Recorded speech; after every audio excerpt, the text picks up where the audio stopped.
Bonjour, on se retrouve aujourd'hui pour le tirage des énergies de cette journée du mardi 21 mars 2023, toujours avec les mêmes cartes, donc on n'y revient pas. C'est parti. Aujourd'hui on a Caducée, trop bien. Mais trop bien. Caducée, c'est la guérison, c'est le message positif, c'est la prise de conscience aussi, salutaire, c'est vraiment une belle énergie qui ouvre la porte de ce mardi avec l'arbre. C'est en plus l'arbre, pas l'arbre mort, hein, l'arbre.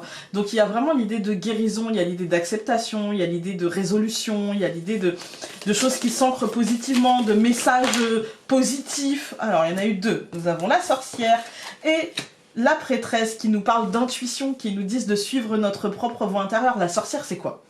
Avec Caducée, ça nous dit il y a une forme de guérison, mais une guérison parce qu'on aura laissé parler notre voix intérieure. Ça nous parle d'une guérison émotionnelle, mais aussi d'une guérison peut-être physique, avec l'idée de se dire bah, je veux prendre rendez-vous parce que là j'ai un souci pour ça et je sens que là, voilà, vous voyez. Donc je prends rendez-vous avec un médecin pour essayer de faire un check-up, pour essayer d'y voir plus clair, pour essayer de... voilà. Et la prêtresse, elle nous dit, bah en fait, on va peut-être recevoir peut-être des messages aujourd'hui, on est peut-être sur une journée où... vous voyez, il y a un truc comme ça qui se joue où on peut être un petit peu plus connecté, je dirais. Surtout, là, vraiment, on a la sorcière et la prêtresse l'une à côté de l'autre. La semaine dernière, elles étaient dans un tirage aussi, mais elles n'étaient pas l'une à côté de l'autre. Là, on a vraiment l'une à côté de l'autre, et c'est vraiment cette idée de... La sorcière, elle est connectée à la Terre, elle est connectée à qui elle est dans cette incarnation, et à comment elle peut être utile, tout en ayant une part connectée, évidemment, à son esprit, à la spiritualité, mais il y a cette idée de comment je peux utiliser les outils qu'on me donne dans cette vie, les plantes, les cristaux, enfin voilà, tout ce que je peux utiliser dans cette vie, tout ce que la Terre m'offre dans cette vie, pour essayer de soulager les gens autour de moi, pour essayer d'être utile à la société autour de moi. Une sorcière, normalement, c'est ça, d'accord? Et la prêtresse, ça pourrait faire écho à la médium, qui, elle, va utiliser tous les outils qu'on lui donne là-haut pour essayer d'être utile encore une fois en bas, en fait. Hein. La prêtresse, elle n'est là que comme un canal. Elle est un peu... alors, je ne dis pas que je suis une prêtresse, hein, loin, très très loin, à des années-lumière de ça. Mais il y a ce côté, je suis le fil qui conduit le message. Je ne suis pas le message, je ne suis pas...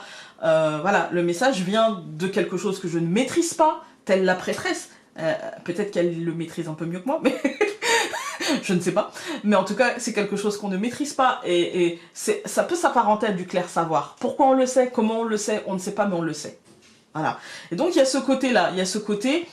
ouais, il y a ce côté aujourd'hui équilibre entre ce que je peux recevoir comme message, du coup faire attention, parce que recevoir un message aussi, plus concrètement dans la vie de chacun d'entre nous, on n'est pas des prêtresses ou des prêtres, hein, mais recevoir des messages dans la vie de chacun d'entre nous, c'est faire attention dans le quotidien à ce qui nous entoure et à ce qui percute. Parce que quand on demande un message, je fais une aparté, mais souvent en consultation on me dit « ouais mais moi j'ai demandé un message de ça et je l'ai jamais reçu ». Mais souvent en fait on demande un message qu'on n'est pas capable de voir, de percevoir, parce qu'en fait on demande un message qui nous bouleverserait, qui nous renverserait. C'est jamais comme ça, enfin, ou alors c'est très très rare. Mais la plupart du temps, quand on demande un message, demandons un message que nous sommes capables de percevoir et de comprendre. Parce que sinon, ça peut se traduire par une odeur, et du coup on va jamais se demander pourquoi il y a cette odeur-là, ou ça peut se traduire par une chanson, et du coup, oui, on va l'entendre, mais on va se dire, ouais, c'est du hasard, machin. Non, demandons un message que nous sommes capables de percevoir comme message. Vous voyez? Et souvent, on oublie cette nuance-là, en fait, hein, l'importance des mots. Et donc, la résultante, ça va être le savoir. Et pour moi, on est vraiment... ouais, on est vraiment sur la notion de faire pour comprendre. Vous voyez, la sorcière, elle teste pour comprendre. Elle teste ses potions, entre guillemets, hein, si on prend un petit peu l'archétype de la sorcière, on va dire, elle va tester ses formules, elle va tester ses potions, elle va être dans le test. Pour moi, la sorcière, elle est très en lien avec le battleur, en fait. Hein. Elle est très très en lien avec cette idée, vous voyez, le magicien, cette idée de celui qui teste, de celui qui cherche, de celui qui n'hésite pas à utiliser tous les outils qui sont à sa portée, encore une fois, pour tester. Alors que la prêtresse, elle est plutôt dans la papesse, vous voyez, elle est plutôt dans celle qui a des messages, c'est pas qu'elle les cache, c'est que, est-ce que c'est percutant ? Est-ce que ça peut être utile, etc. Il y a cette idée d'équilibre avec le savoir, il y a cette idée de... il y a à boire et à manger dans ce qu'on va ressentir. Et qu'est-ce qui peut nous être utile à cette guérison, à cette résolution, à cette fin heureuse, en fait. Est-ce que, par exemple, hein, on va prendre encore ce côté administratif que j'aime bien, enfin que j'aime bien, qui illustre bien, parce que je l'aime pas, mais il illustre bien. Si par exemple, j'obtiens ce que je veux, imaginons aujourd'hui, j'ai la nouvelle de j'obtiens ce que je veux. Je me suis accrochée, j'ai utilisé tous les outils à ma portée et je sens que le message arrive et paf, il arrive et c'est positif. Est-ce que la colère qui a nourri ça est nécessaire encore aujourd'hui? Non, je crois pas. Je pense qu'il faut évacuer la colère et puis garder que le fait qu'on ait réussi pour s'apaiser et s'assainir, en fait. Hein. Ça ne sert à rien de, voilà, de garder ce qui n'est pas utile. Voilà. Alors, hop, nous avons Yule et Beltane. C'est peut-être un truc qui a commencé... parce que Beltane, c'est là. Ça va être au mois de mai. On y est. Et Beltane, en fait, là, ici, on a des équinoxes... Enfin, une équinoxe et un solstice. Le solstice, c'est l'équilibre.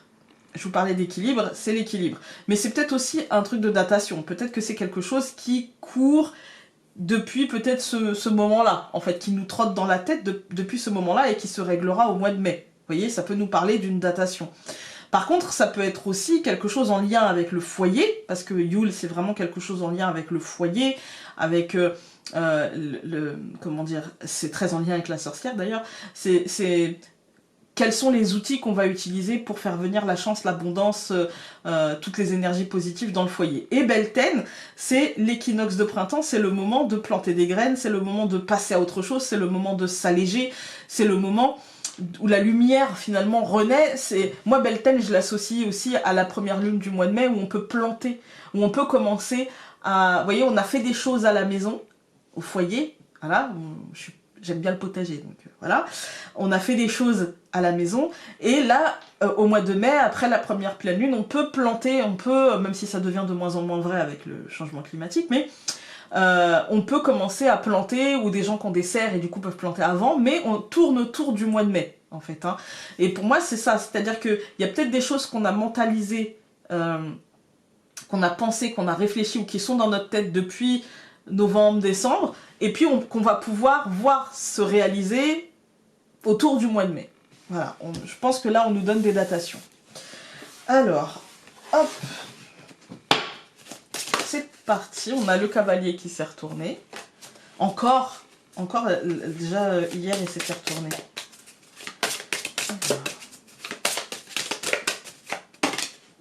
Ok, la faux.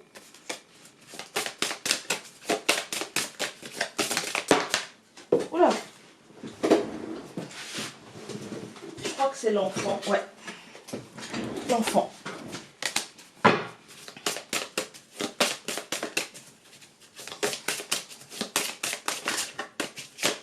Allez, je coupe.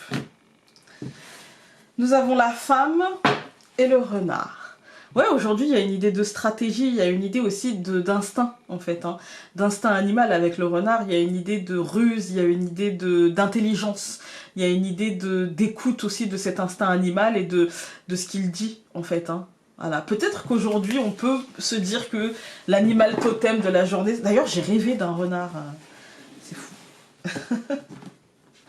Alors, nous avons l'étoile. Nous avons la montagne, la souris. Hop. Nous avons le trèfle et le livre.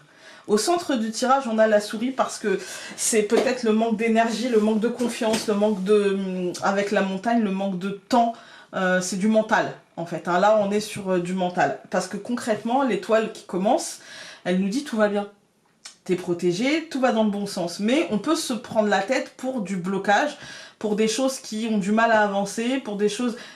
ouais, qui ont du mal à évoluer, et du coup on a l'impression de manquer de temps, de manquer d'énergie, je vous avais dit de ne pas laisser les choses superflues telles la colère, la frustration guider un petit peu notre journée. J'ai l'impression que voilà, et là ça nous dit parce que finalement il y a une résolution positive. Je pense qu'il y a une information chanceuse aujourd'hui qu'on peut obtenir. Il y a quelque chose qui va bien se passer, qui va se dévoiler. Ça peut être la prise de conscience que les choses vont dans le bon sens, mais ça peut être aussi concrètement une information qui se dévoile et qui nous dit bah oui, coup de chance, tu obtiens ce que tu veux. Alors nous avons qui recouvre l'étoile l'ours, qui recouvre la montagne l'anneau, qui recouvre la souris la lettre, qui recouvre le trèfle la clé et qui recouvre le livre la lune. Alors, ici on a l'ours et l'anneau. Pour moi, il y a l'idée d'un contrat, il y a l'idée d'un papier qui se signe, d'un engagement, il y a l'idée d'une signature, mais pour quelque chose de concret et qui est renforcé par la lettre. Comme si on allait recevoir un courrier, une proposition. Comme si on allait recevoir une proposition qui mettra du temps, parce que bah, avec la lune, c'est le cycle en fait, hein, qui peut mettre du temps, qui peut avoir un peu de retard, qui peut avoir un peu de... qui peut activer le mode patience chez nous et qui, voilà, ça sera un petit peu énervant, mais on voit c'est la lumière au bout du tunnel en fait. Hein. Quand on regarde les colonnes, on a l'étoile et l'ours, c'est l'apaisement au sujet de quelque chose de concret, au sujet de notions d'argent, au sujet de notions immobilières, professionnelles, concrètes en fait. Hein. Tout ce qui est vraiment matériel ou concret. Voilà. Et on nous dit que oui, ça a mis un peu de temps, mais que ça va se signer. Et ça nous aura demandé peut-être un peu d'énergie ou peut-être des compromis, mais que les choses vont se faire en fait. Hein. Et c'est pas des gros compromis, c'est vraiment des... Pour moi, c'est du temps en fait. Pourquoi je vous dis ça? Parce qu'on a de la montagne juste à côté de la souris. Et vraiment, j'ai l'impression que... En plus, on a encore une notion de temps avec la lune. J'ai l'impression que c'est plus que du matériel, plus que du financier, plus que... ça nous aura demandé beaucoup d'énergie et de la patience, en fait. Parce que il y a je pense qu'il y aura des timings qui ne seront pas forcément très adéquats. On va dire ça comme ça. Voilà. Mais en tout cas, il y a la notion de courrier, peut-être un peu énervant, un peu agaçant, parce que ça recule encore une échéance qui, de toute manière, sera positive. Qui, de toute manière, sera positive. Je le répète, j'insiste. Voilà, vraiment avec le trèfle, c'est le coup de chance, ça ouvre des portes, je pense que ça ouvre ça ouvre la porte sur un autre moment, en fait, sur un autre cycle, un cycle peut-être où on va peut-être apprendre des choses, on va peut-être utiliser ce cycle pour comprendre des choses. C'est la fin peut-être d'un cycle de paperasse, d'un cycle de bataille administrative ou des choses comme ça, mais en tout cas, ça se termine bien pour nous et c'est tant mieux. Alors, il y en a eu deux, on va les prendre. Tu as besoin d'amour, tout le monde a besoin d'amour, mais en ce moment, tu as besoin de sentir cette énergie, alors ne te bride pas. Exprime-le et au besoin, sors de ta zone de confort pour le trouver. Ouvre donc cette porte. Et enfin, parfois même les choses immuables et stables semblent t'échapper. Joues-tu à te faire peur ou est-ce réel? Pour cela, analyse les choses, verbalise et ne suppose de rien. Désolée, c'est la fin du tirage, c'est pas grave. Écoutez, je vous souhaite une très très belle journée et nous on se retrouve demain pour un nouveau tirage. Salut!